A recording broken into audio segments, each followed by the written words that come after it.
여러분 안녕하세요. 제 영상의 댓글 중에 새로운 내용의 댓글들에 대해서 솔직하게 얘기를 나눠보는 시간을 가져보려고요. 이 영상은 제가 그 댓글들을 남겨주신 분들에 대한 비난을 하고자 만드는 영상이 아니에요. 그 댓글이 틀렸다는 게 아니고 오늘 제가 하고 싶은 얘기는 조금 슬프지만 현실적으로 아파도 돈은 중요하다는 거예요. 아니 어쩌면 아프고 나서 훨씬 더 중요해진 것 같아요. 제가 요괴력을 처음 진단을 받았을 때 어느 정도 예상은 했지만 그래도 되게 무서웠거든요. 근데 그 무서움도 잠시고 진단받고 나오면 진짜 대기실에서 간호사분들이 앞으로 어떻게 치료를 해나갈지에 대한 치료 방법들을 테이블으로 쫙 보여주세요. 그거를 보고 있는데 치료제가 눈에 들어오는 게 아니고 그 치료제에 대한 약값이 제 눈에 제일 크게 들어오더라고요. 병원하는 게 단순히 진단만 받고 끝나는 게 아니잖아요. 앞으로 이 병원비, 약값, 검사비 그리고 시간이 지나면서 이런 모든 것들이 돈이에요. 특히 제가 알고 있는 유기농병 같은 진행해서 지난 데는 오늘 필요한 게 있고 10년 뒤, 2년 뒤 시간이 지나며 따라 필요한 것들이 점점 생기잖아요. 그래서 금전적인 부분이 한번 확 왔다가 끝나는 게 아니고 완치가 되는 동안 계속 꼬리표처럼 따라붙어 다니는 부분인 것 같아요.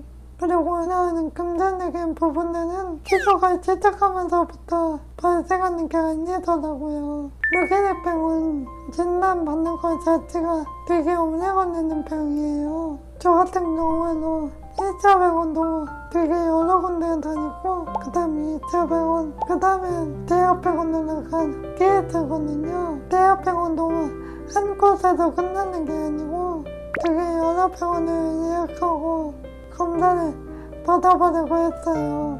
이 과정만 거의 몇 개월이 걸리거든요. 그리고 결정적으로 유기농병은 종합적으로 여러 가지 검사를 진행해야지만 진단명에 대한 심각이 어느 정도 잡혀요. 이런 검사들을 제대로 하기는 힘드니까 보통 다 입원을 해서 검사를 하게 되는데 제가 어릴 때도 기억은 안 나지만 대략적으로 이 정도의 비용이 들었던 것 같네요.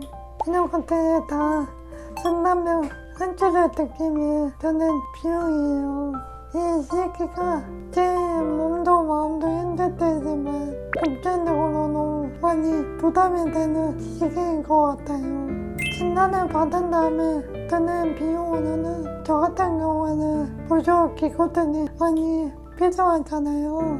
예를 들면 제가 지금 하고 있는 보호대부터 워커, 지팡이, 그 다음에 휠체어, 호흡기면, 기침 유발기면 나중에 의사소통이 어려워지면 의사소통을 위한 보조기구들까지 필요해지는 날이 올 거예요.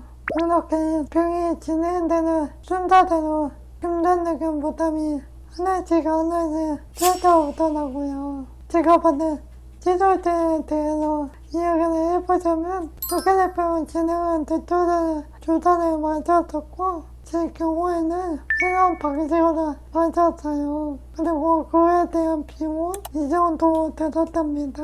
그리고 저는 해보지는 않았지만 유기농 지원제로서 줄기세포 치료는 5배의 비용이 들어간다고 하니까 금전적으로 부담이 많이 되는 건 사실인 것 같아요. 이렇게까지 얘기하다 보면 아니 아프면 이렇게 돈이 많이 했었는데 대체 어떻게 대비해야 되나 이런 생각이 드실 거예요. 저는 이거에 대한 정답은 보험이라고 생각해요.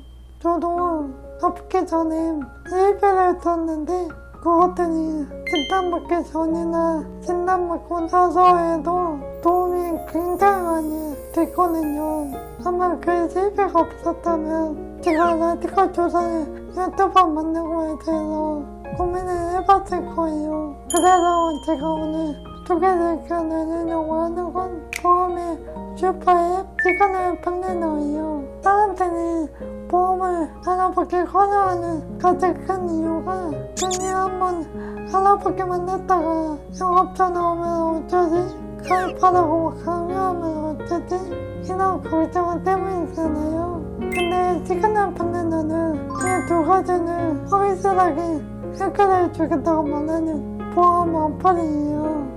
앱에서 간단한 인증만 거치면 내 보험 내역을 한 번에 알아볼 수 있는데 이게 단순하게 조회만으로 끝나지 않고 내 상황에 맞춘 요약 사태를 보여주거든요. 이 리포트로 그게 여러 것들을 확인할 수도 있답니다. 그리고 저도 이번에 앱으로 보험을 정리해보고 알았는데 제가 든 보험 중에 중복되는 보장이 있거나 제 상황에 비해 과하는 보험료가 나고 있는 경우가 생각보다 있더라고요. 보험을 부담적으로 많이 가입하는 것보다 지금 내 상황에 맞게 정리해서 가지고 있는 게 훨씬 더 중요하다고 생각해요. 불필요하게 드는 보험료를 줄이는 것만으로도 결국 금전적인 부분을 해결하게 해주는 방법 중에 하나니까요. 그리고 이 어플을 통해서 보험료까지 한 번에 조금도 가능한데 제가 이 어플을 강조드리고 싶은 건 딱 두 가지예요. 첫째, 내가 요청하지 않은 업체는 절대 없다.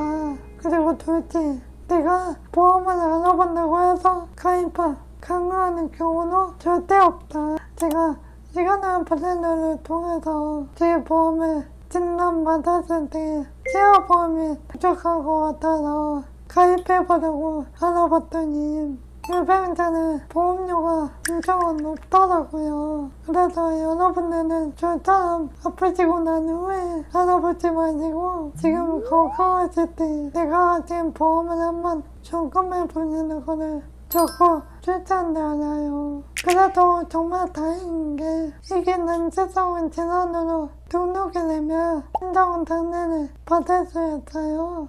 이걸로 해당 질환의 진료비를 약값이 분임 보상금이 10%로 확 줄어요. 그래서 이것 또한 주기적으로 드는 병원비에 대한 부담을 덜어주는 제도라 정말 감사한 제도라고 생각해요. 그렇지만 이 제도는 비급여 부분에 대해서는 지원을 해주지 않기 때문에 제도만으로는 한계가 있는 것 같아요. 그리고 여기서 한 가지 더 말씀드리자면 노케즈병 원장에게는 간병은 필수거든요. 어떤 보조인분이 도움을 받으려면 장애 등급을 통해서 일부 나라에서 받기도 하지만 이것도 앞서 말씀드린 제도처럼 실질적으로 필요한 금액을 다 커버해주지는 못해요. 결과적으로 환자를 간병하는 데 필요한 보존 지출이 하나 더 생기는 거죠. 이 부분은 지입이나 단종 등등은 커버되지 않는 영역이에요. 그리고 누구는 환자에게 꼭 필요한 간병하는 부분도 감당할 수 있느냐 없느냐에 대한 여력도 상당 부분은 금전적인 문제로 나오는 것 같아요. 아파도 돈이 필요하다. 이 말이 영상을 보시는 분들에게 불편하게 들리실 수도 있어요. 그럼에도 제가 이 영상을 찍는 이유는 제가 직접 겪은 일들을 지금 건강하신 분들은 꼭 미리 아셨으면 좋겠어서 이 영상을 한번 찍어봤어요. 병이 찾아오는 건 우리가 막을 수 없잖아요. 하지만 그 병이 왔을 때 버티게 해줄 수 있는 것들 중에 하나는 보험이라고 생각해요. 영상을 보시고 이번 기회에 시간을 보내는 통해서 내가 어떤 보험을 가지고 있는지 한 번씩 점검해보시는 계기가 되셨으면 좋겠습니다. 오늘도 이렇게 제 얘기 들어주셔서 너무너무 감사드리고 저희는 다음 영상으로 다시 만나요. 여러분 더위 조심하세요. 안녕.